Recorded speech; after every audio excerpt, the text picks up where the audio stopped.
China is the world's largest economy by PPP, purchasing power parity.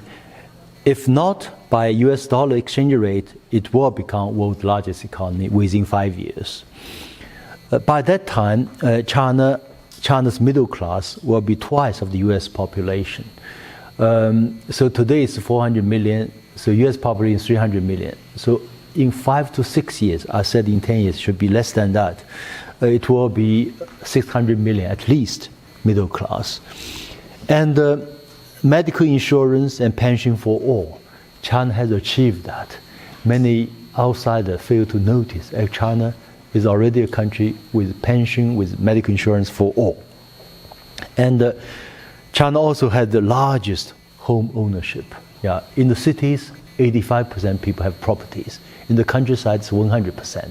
So that's already changed the fate of China and with tremendous impact on the world. China also exports more tourists than any other country. And China is also now the leader in alternative energies in terms of production and production, in terms of investment and production, whether it's wind energy, solar energy, renewable energy. We talk about the BRI, Belt and Road Initiative. We also began to discuss in detail what's called the Green BRI, Green Belt and Road Initiative, what we call the ecological civilization. And China's model, the Chinese model, I think will inspire many people, especially in terms of fighting poverty, in terms of global governance. I think the world is shifting, as Peter mentioned earlier, from a kind of, I call, vertical structure to a more horizontal order, both in terms of wealth, in terms of ideas, in terms of power. In other words, in the past, more vertical. The West is above the rest. Now it's increasingly more horizontal. The West and the rest, including China notably, more or less on a par with each other in terms of wealth, power, and ideas.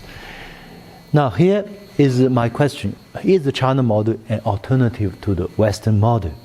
And my answer is both yes and no.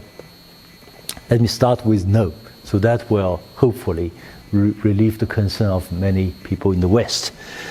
China has no messianic tradition. Yeah. China does not want to impose its model on us. It's never in the Chinese blood. Yeah. And it does not seek to impose its model on others. I always say, when Admiral Zheng He went to Africa, to Southeast Asia with his mighty fleet, 100 times larger than Columbus' small fleet, China did not colonize any country. China was engaged in trade, a bit show off, cultural pride or whatever.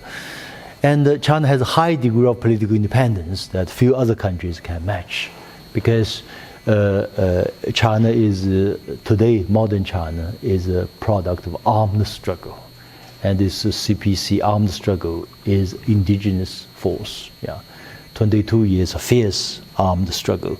So China has a high degree of political independence. It can say no to the United States. We say no all the time. So this is important. And also China has a long history of a strong and neutral state. As China invented the public servant examination system, the state is viewed, is indeed, in relative terms, more neutral and more disinterested in the eyes of most Chinese. So this is important. So this is no. In what sense it's yes?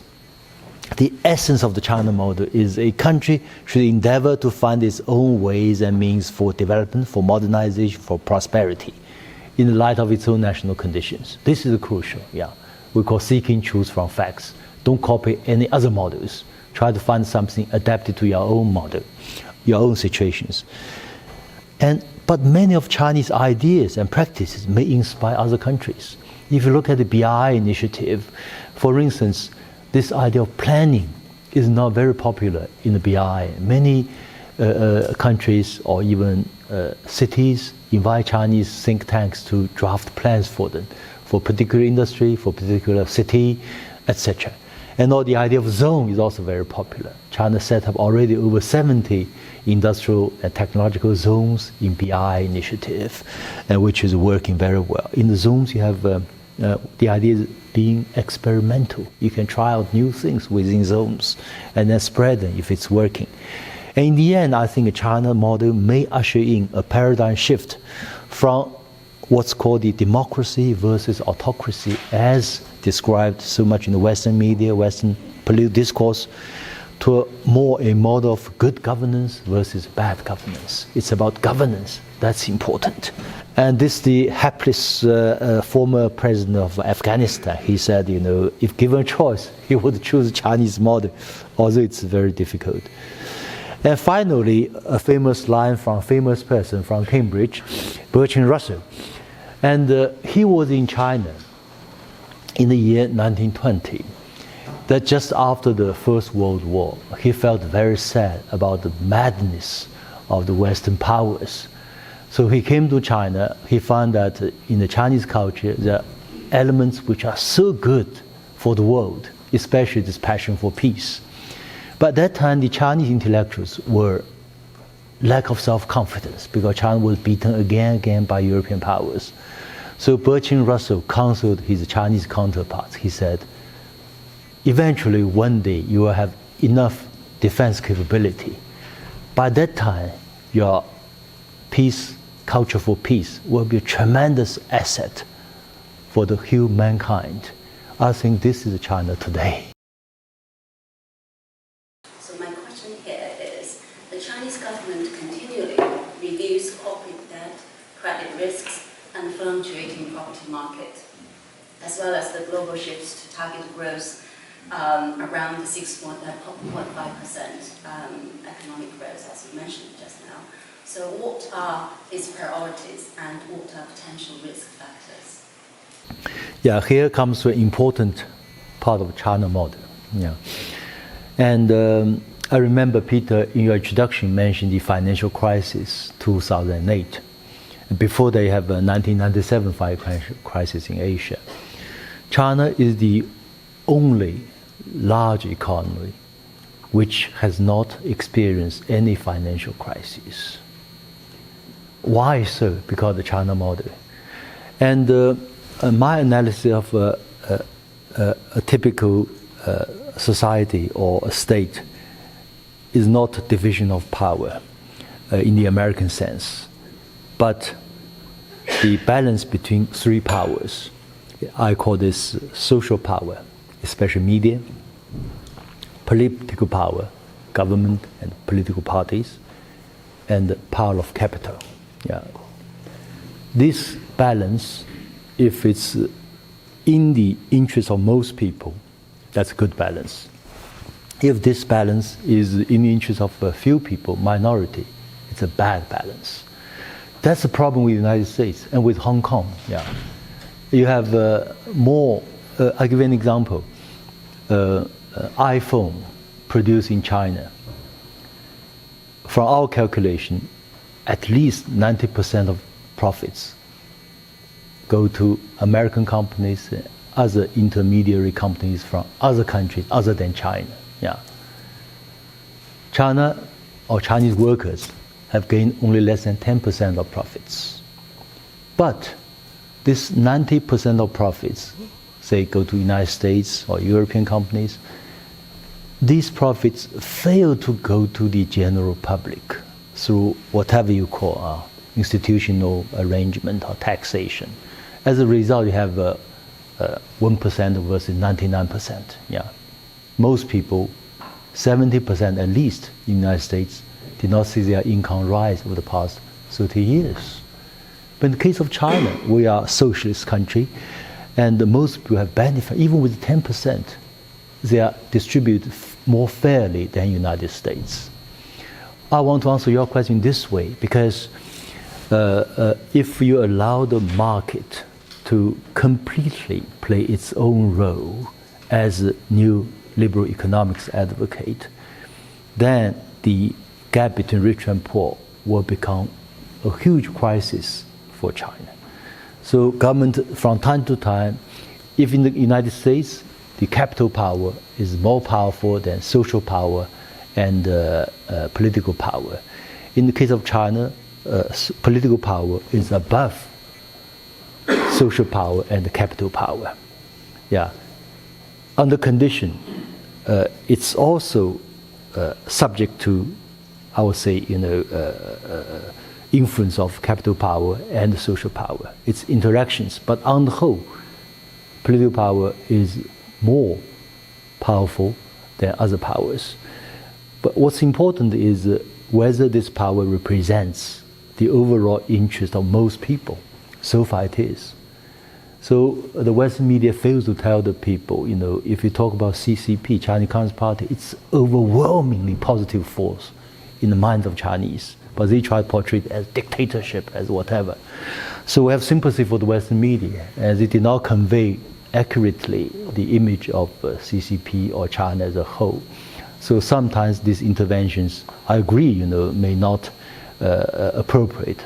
But if you look at past 4 decades as a whole, if you have encountered one financial crisis, as many countries did, United States included, I read remarks by Mahathir, Malaysian Prime Minister. He said in 1997, within 1 week, our 2 decades of development were wiped out by Wall Street. He was angry. So China tried to prevent this crisis, So as they are meeting the needs of most people, that's fine. But if we do not allow, if you understand Chinese, we call it 钱生钱的游戏玩得上瘾. Money breeding money, and then you are addicted to that and think this is the best way, this is the free market, this is great for the country. No, we think this is wrong. Finance must serve the real economy. So just now, I just rushed here from my lecture, and the lecturer told us, in the lecture of modern state and its alternatives, the lecturer told us one of the most classic example, and he mentioned China as a modern state, but he also mentioned it's weird because he says China now faces many challenges, such as technology, environment, and most importantly, he mentioned that there's some conflict between the Chinese government and its people. So I want to ask you about what do you think is the logic of What's his name? But this is a very, I call, stereotyped view. We hear this for decades. That's why from every 2-3 years you have a media headline, China will go bankrupt, whatever. The Chinese state is doomed, whatever. No, it's we understand China should be in a more sophisticated way, and Chinese statecraft is much more sophisticated than that. If you look at the leadership, it's very competent. If you look at the relationship between the state and society, it's not, the Western media try to portray Chinese state very nervous, on the verge of a color revolution or waiting for a color revolution. And dissidents represent the future of China. It's nonsense, Dissidents represent a tiny minority, maybe 1 or 2% of population. And so you mentioned the challenge from technology, from science, from other things, but actually all countries face challenges of this kind. The point is whether you can cope with the challenge and thrive. Yeah. So as I said, maybe you missed my first part of my lecture. I said that today China is in the Premier League of the new technological revolution, on the par with the United States. And most probably China will do better than the United States.